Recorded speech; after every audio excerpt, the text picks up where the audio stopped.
Naniniwala ako at nagtitiwala sa katagang, let God be the center always of every relationship.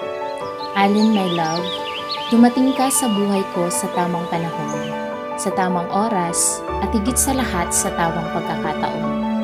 Naalala ko dati way back nung nasa kolehiyo pa ako. Nag-pray ako kay Lord. Sabi ko, Lord, kung iibig man ako, sana siya na ang panghabang buhay ko. At sana syempre, may trabaho na din ako that time. Then God never failed my prayer. Binigay ka niya sa akin in a way na hindi ko in-expect. God is truly amazing, the way kung paano niya ginaid tayo for 8 years as a boyfriend and girlfriend.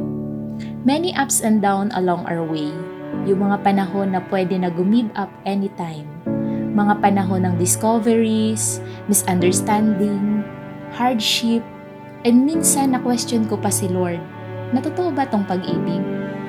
Ang mga trials na to ang nagtulak sa akin na magpatuloy at alisin ang mga boundaries na mga nakaharang na akala natin hindi natin pagtatagumpayan. Ngunit sa tulong ng Diyos at prayers natin sa isa't isa, mas tumibay ang ating samahan. Mas lalo kong naramdaman kung paano ako mas lalong konektado sa iyo. And finally, my love, kahit may pandemic tayo ngayon, kahit lockdown man, masaya ako dahil sa wakas, magkasama na tayo nabubuo ng mga pangarap natin. Masaya ako nabubuo ng isang pamilya. Masaya ako dahil sa wakas, makakasama ko na palagi ang taong nagpatibok ng puso ko.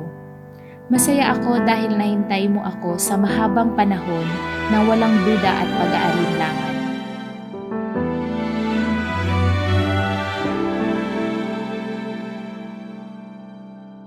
Kaya sa araw na ito, bilang isang may bahay buo at asawa, pinapangako ko kay Lord na hindi ako kailanman mapapagod na mahalin ko at mamahalin ng paulit-ulit ang espesyal na tao na kaharap ko ngayon.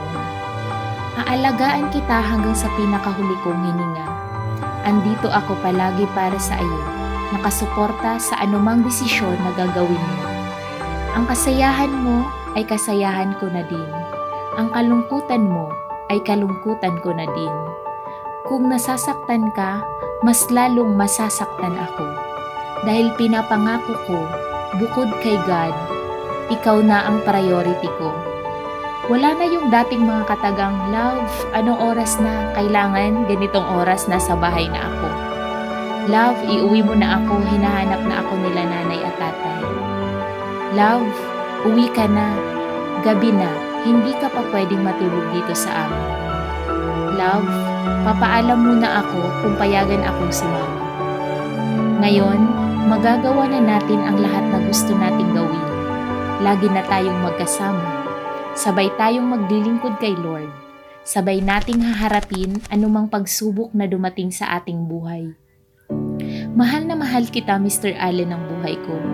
I love you so much, more than word I say. And thank you for letting me to stay in your heart. And thank you for your patience and sacrifices for me. Just keep remember that our Lord God is always the center of our relationship. Truly worth the wait. I love you. I love you. Love, wala na akong masabi. Sinabi mo na. Hindi. Andito lang naman ako para sa iyo palagi.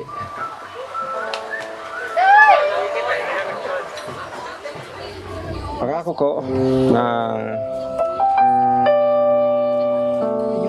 magiging mabuting asawa, ama sa maging anak natin.